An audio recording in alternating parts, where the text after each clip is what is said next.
ingredient, then sigurado magugustuhan mo itong unique twist sa paborito nating kanin. Thanks to Mars Dayan. Alright, this is so simple. Yeah. To start off, syempre, magluluto tayo ng rice. Di ba kapag sinasaing natin, pag binuksan natin, pag malapit na siyang maluto, may konti pang water. Yes. So, ang gagawin natin is lalagyan natin siya ng sugar at saka rice vinegar, 2 tablespoons. Pag naluto siya, diretso na nakahalo na yun, may flavor na yun. Tapos, on a separate pan, kapag lagyan lang natin ng oil, halo-halo lang to. Lagay natin yung mushrooms. Mili ka ba sa Shiitake. Japanese food? Oh, yes. Oo. I love Japanese Parang food. most people do, no? Ah, So, halo lang natin. Light soy sauce. sarap. Yun. And then, dark soy sauce. Nagluluto ka ba, Sid? Sometimes, in the house, yeah, simple foods. Oo, like what? Mga pork chop, ganyan. Oh, yes. Sarap, Ay, no? sarap. Oh, bacon. Parang yung pamilya yung hilig sa bacon, no? Oh, yeah. Si Gabby. Diba? Grabe si Gabi sa bacon. Sobrang sa bacon yan. Oh, yeah. Sugar, Brown brown sugar. sugar.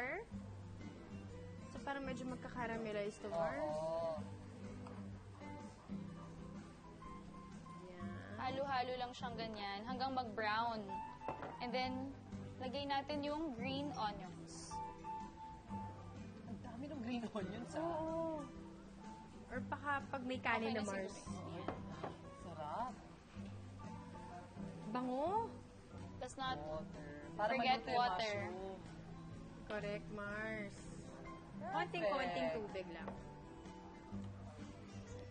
So, halo-halo lang hanggang mag-brown siya. So, habang antayin natin siyang maluto, gawin na natin yung rice. So, Okay. syempre, lagyan muna natin ng oil para hindi dumikit. So, individual yung pag-ano niya. Ang cute naman. Paggawa. Yan, Mars. Halo-halo. Okay.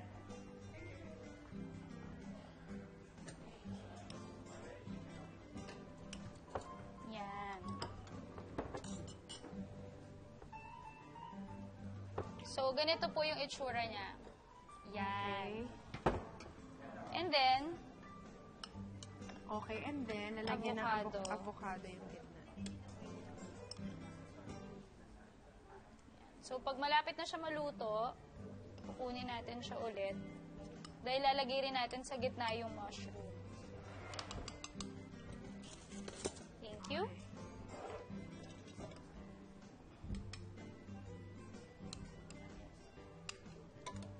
Kailangan ba punong-puno, Mars? Parang di naman. Nilagyan ko nga ng crater sa gitna. Taray. May crater talaga. May crater Tapos, siya. eto na po yun. Pag nalagay na natin sa gitna, there. Okay, tapos, wala, parang sandwich. Tatakpan lang natin yung top part. Oh. Ah, okay. So, the thinner, the better. 2 layers pala yung rice. Ah, okay. Sushi. And then, after that, babaliktad lang natin siya. Yan. Yun na yun? And then, ito, after this, lagyan na natin siya ng sesame seeds. Ayun. Sprinkle.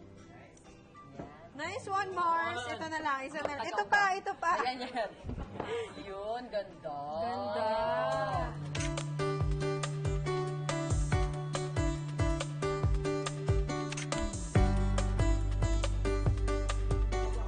Tada! Japa rice! Kain na. Okay. Yummy. Grabe siya, Mars. Sarap. Grabe siya. Kailangan talaga may nori. Feeling ko. Correct. Sobrang panalo tong idea mo natin dahil bongga siya. Grabe siya, Diba, Mars. ang dali lang gawin? Dali lang, masarap. Healthy pa. I love it. May avocado pa. Meron pa. Hihi, nice one, Mars! Naku, alam niyo naman na kapag kumakain kayo with friends, napakaraming napapagchismisan. Correct.